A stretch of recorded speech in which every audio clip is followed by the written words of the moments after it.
Behaviour అంటే ఏంటి? Study of behaviour. మీ ప్రవర్తన గురించి మీరు అర్థం చేసుకోవడం. అసలు మన ప్రవర్తన ఎదురాళ్ళు కాదు, ముందు మనకు అర్థమైతే మనం బాగుంటాం, అంతే కదా. మనకి ఎందుకు కోపం వస్తుంది, ఎందుకు బాధ వస్తుంది, ఎందుకు ఇలా యాంగ్జైటీ ఫీల్ అవుతాం, ఎందుకు ఇలా స్ట్రెస్ ఫీల్ అవుతాం, ఇలాంటివన్నీ మనసుకు సంబంధించినవన్నీ మనకి అర్థమైతే మనం ఎలా ఉండాలి, ఎలా సరి చేసుకోవాలో మనకు అర్థమవుతుంది. మనసు బాగుంటే శరీరం బాగుంటుంది. ఫిజికల్ హెల్త్, మామూలుగా హెల్తీగా ఉండడం అంటే ఫిజికల్ హెల్త్ గురించి కదా చెప్తారు అందరూ. మంచి ఫుడ్ తినండి, శుభ్రమైన బట్టలు వేసుకోండి, నీట్గా ఉండండి, ఇలా చెప్తారు కదా డైట్ గురించి. అండ్ మంచి ఫుడ్ తీసుకుని, అలాగే మీకు మధ్యాహ్నం ఇందాక లంచ్లో కూడా చూసాను, ఆకుకూర పప్పు గుడ్డు ఇచ్చారు, చాలా బాగుంది టేస్ట్ కూడా ఫుడ్. నేను కూడా తిన్నాను ఇక్కడే. ఆ ఫుడ్ కూడా మనకి అంటే ఫిజికల్ హెల్త్కి పనికి వచ్చేవి ఈజీగా చెప్తాం మనం ఎవరైనా, ఏం మంచిది ఏం చేయాలి. కానీ శరీరం బాగుండాలంటే మనసు కూడా బాగుండాలి. మీకు ఎప్పుడు లోపల దుఃఖంగానో బాధగానో ఏదో పోగొట్టుకున్నట్టుగానో ఉంటే మీరు మంచి ఫుడ్ ఇచ్చినా కూడా శరీరం హెల్తీగా ఉంటుందా? కాబట్టి మీరు హ్యాపీగా ఉండాలంటే ఏం చేయాలి? మెంటల్ హెల్త్ని కూడా పట్టించుకోవాలి. మెంటల్ హెల్త్ అంటే మరి మనకి బాగుందో లేదో ఎలా తెలుస్తుంది? కొంతమంది ఊరికి దుఃఖపడిపోతుంటారు, బాధపడిపోతుంటారు. ఎప్పుడు నాకు ఏదో అయింది, నాకు ఎప్పుడు ఇలాగే అవుతుంది, నాకు అన్నీ ఎలాగే ఎదురవుతాయి, నేనేం చేసినా నాకు ఇలాగే అవుతుంది, నాకు నెగిటివ్ థాట్స్లో ఉంటారు. అప్పుడు ఏమవుతుంది? డైలీ ఇది మీ చదువు మీద కానీ మీ మీద కానీ ఇదంతా ప్రభావం చూపిస్తుందా లేదా? సో ఇలా మనసు బాగుండాలి అంటే ఏం చేయాలి? శరీరం బాగుండాలంటే ఏం చేయాలో చెప్పాను కదా, కొంచెం మంచి ఫుడ్ తీసుకోవడం. మనసు బాగుండాలంటే కూడా కొన్ని హార్మోన్స్ కావాలి, రిలీజ్ అవ్వాలి మన బాడీలో. హ్యాపీ హార్మోన్స్ అంటాం వాటిని. హ్యాపీ హార్మోన్స్ అంటే dopamine, serotonin, oxytocin and endorphins. ఈ నాలుగు బాడీలో రిలీజ్ అయితే మనం మానసికంగా కూడా బాగుంటాం. ఆ నాలుగు రిలీజ్ అవ్వాలంటే కూడా కొన్ని చిన్న చిన్న టిప్స్ అయ్యి. డోపమైన్ ఎలా రిలీజ్ అవుతుందో తెలుసా బాడీలో? ఇప్పుడు మీకు ఎగ్జామ్స్ ఉంటాయి, మీరు చదువుకుంటారు, ఒక గోల్ పెట్టుకుంటారు. మీకు 80 మార్క్స్ వస్తున్నాయి అనుకో, ఈసారి నాకు 90 మార్క్స్ రావాలని ఒక గోల్ పెట్టుకున్నారు అనుకో. మీరు ఆ గోల్ రీచ్ అయినప్పుడు మీ లోపల డోపమైన్ మీటింగ్ అవుతుంది. అప్పుడు ఏమో ఆనందంగా అనిపిస్తుందా? అప్పుడు వచ్చే ఆనందంతో వచ్చే హార్మోనే డోపమైన్ మీటింగ్. అది మన మెంటల్ హెల్త్కి ఉపయోగం. అంటే ఎలాంటి పనుల ద్వారా మనం ఈ హార్మోన్స్ తెచ్చుకోవచ్చు, డైలీ లైఫ్లో మీరు చేయగలిగి చెప్పండి. ఓకే, సెరటోనిన్ కూడా చాలా ఇంపార్టెంట్ మెంటల్ హెల్త్కి. ఆ మెంటల్ హెల్త్ సెరటోనిన్ లెవెల్స్ సరిగ్గా లేకపోతే ఏమవుతుంది? డిప్రెషన్. డిప్రెషన్ అంటే తెలుసా? ఏమి ఇంట్రెస్ట్ ఉండదు దేని మీద, తిండి మీద ఇంట్రెస్ట్ ఉండదు, నిద్ర పట్టదు, ఆకలేదు, లేదా ఎక్కువగా నిద్ర పడుతుంది, ఎక్కువగా ఆకలేస్తుంది, ఏదో ఒకటి జరుగుతుంది. ఎక్కువ దుఃఖం వస్తూ ఉంటుంది, ఎక్కువ కోపం వస్తూ ఉంటుంది, లేదా అసలు ఏ పని చేయాలనిపించదు, ఎక్కడికి వెళ్ళాలనిపించదు. ఇలాంటివన్నీ డిప్రెషన్ లక్షణాలు ఉంటాయి కదా. ఇవి లేకుండా ఉండాలంటే సెరటోనిన్ సరిగా రిలీజ్ అవ్వాలి. సెరటోనిన్ రిలీజ్ అవ్వాలంటే డైలీ లైఫ్లో మనం ఏం చేయొచ్చో తెలుసా? మీరు ఎప్పుడైనా మీ ఫ్రెండ్స్కి హెల్ప్ చేస్తుంటారా? హెల్ప్ చేసినప్పుడు మీకు ఏమనిపిస్తుంది? హ్యాపీగా అనిపిస్తుందా? ఆ హ్యాపీగా అనిపించినప్పుడు వచ్చే ఫీల్తో కూడా మనకి సెరటోనిన్ రిలీజ్ అవుతుంది, which is called happy hormone. మీ ఫ్రెండ్స్కి ఏదైనా హెల్ప్ చేసినప్పుడు, పెద్దవాళ్ళు ఇంట్లో ముసలాళ్ళు ఉంటారు, వాళ్ళకి హెల్ప్ చేసినప్పుడు, రోడ్ మీద అందరం పర్సన్స్ ఉంటారు. ఒకసారి మనం రోడ్ మీద వెళ్తూ ఉంటే ఎవరైనా కొంచెం ఇబ్బందులు ఉంటారు, పెద్దవాళ్ళు కానీ ముసలి కానీ, వాళ్ళకి హెల్ప్ చేసినప్పుడు మనకి సంతోషం అనిపిస్తుందా లేదా?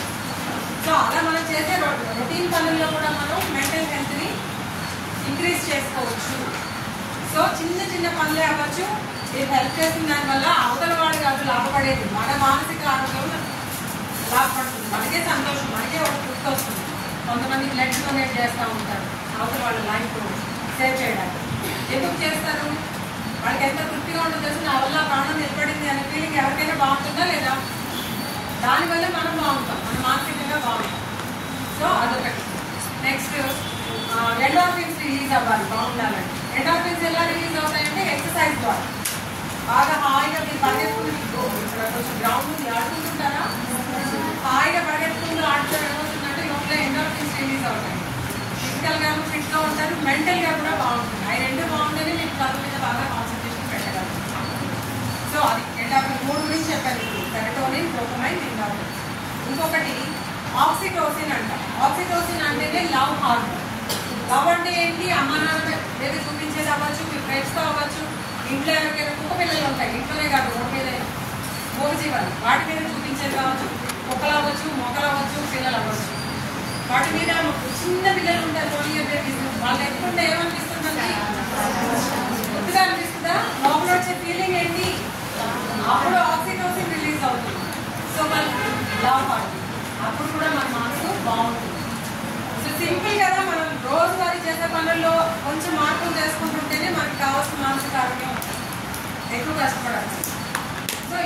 గుర్తుంచుకోండి, హార్మోన్స్ బాగుండాలి అంటే మనం పాజిటివ్గా ఉండాలి.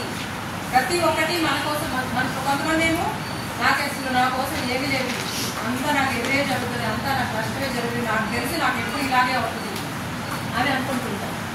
అలా కాకుండా అంతా మన మంచిగా, ఏది జరిగినా మన మంచిగా అనుకుంటూ అలవాటు చేసుకుంటే మనం బాగుంటాం, మన చుట్టూ ఉన్న వాళ్ళు కూడా బాగుంటాం. ఇప్పుడు ఎవరైనా మీలో ఒక ఫ్రెండ్ ఎప్పుడు చికాక చిప్పట్లు అంతా ఉందనుకోండి, అనుకుంటాం. ఆమె ఎవరైనా మాట్లాడతారా? ఎందుకు వచ్చింది అలా మనం అవాయిడ్ చేద్దాం. అలా కాకుండా సరదాగా జోక్ చేసుకుంటూ ఫ్రెండ్లీగా ఉండి హెల్ప్ చేయడానికి రెడీగా ఉన్నారనుకోండి, ఎవరైనా వాళ్ళ ప్రెజెన్స్ ఇష్టపడతారా లేదా? సో మన బిహేవియర్ ఎలా ఉంటే మన దగ్గర అంతమంది మన చుట్టూ ఉంటారు. ఎంతమంది మన చుట్టూ ఉంటే మనలో ఏముందో అదే కదా ఇవ్వగలం పక్కన వాళ్ళకి. మనలో కోపం ద్వేషం ఉంటే అవే పంచుతాం, మనలో ప్రేమ ఇష్టం ఉంటే అవే పంచుతాం. మీలో ఏముండాలనుకుంటున్నారు అనేది మీకు తెలుసు. సో ప్రతి ఒక్కరిని మనం హెల్ప్ చేసేటట్టుగా ఉండాలి. మన పక్క వాళ్ళకి మీరు కూడా సంతోషంగా నవ్వుతూ ఉండాలి. మీకు ఏదైనా కష్టం అనిపిస్తే మీ ఫ్రెండ్స్తో షేర్ చేసుకోండి, మీ ఫ్రెండ్స్కి ఏదైనా కష్టం అనిపిస్తే మీరు కూడా అర్థం చేసుకోండి, ఎంకరేజ్ చేయండి. ప్రతి ఒక్కరిలో లోపాలు ఉంటాయి కదా, ఒక్కొక్కరిలో ఒక్కొక్క ప్రాబ్లమ్స్ ఉంటాయి, ఒక్కొక్క నెగిటివ్ పాయింట్స్ ఉంటుంది. సున్నితంగా చెప్పండి, సున్నితంగా తిరస్కరించండి. కానీ అలగడం, ఏడవడం, కొట్టుకోవడం, తీసుకోవడం ఇవన్నీ నెగిటివ్ ఎనర్జీని పెంచుతాయి. ఇప్పుడు మనలో ఏముందో అదే ఇవ్వగలం అన్నాం కదా. మనలో ద్వేషం ఉంటే ద్వేషాన్ని మనం ఇస్తాం. నలుపు ఏమవుతుంది? మంచి స్మెల్ ఇస్తుంది. అదే రోడ్ మీద ఏ గేట కాడ ఏం వాసన వస్తుంది? దిచ్చి వాసన. అంటే దాని లక్షణం అది, మలుపు వాళ్ళ లక్షణం అది. మీ లక్షణం ఏమున్నారో మీరు ఆలోచించాలి. అంటే మిమ్మల్ని చూడగానే ఆహా అనిపించేలాగా, అబ్బా వీళ్ళకి ఎంత బాగుంది అనిపించాలా, మనం ఎందుకు వచ్చింది అలాంటి వెళ్ళమో అని దూరంగా వెళ్ళిపోవాలి అనేది మీ చేతిలోనే ఉంది. మనల్ని మనం సర్చ్ చేసుకోవాలి. ఈ ఏజ్ చాలా కీలకం. 14-15 years వాళ్ళు కదా.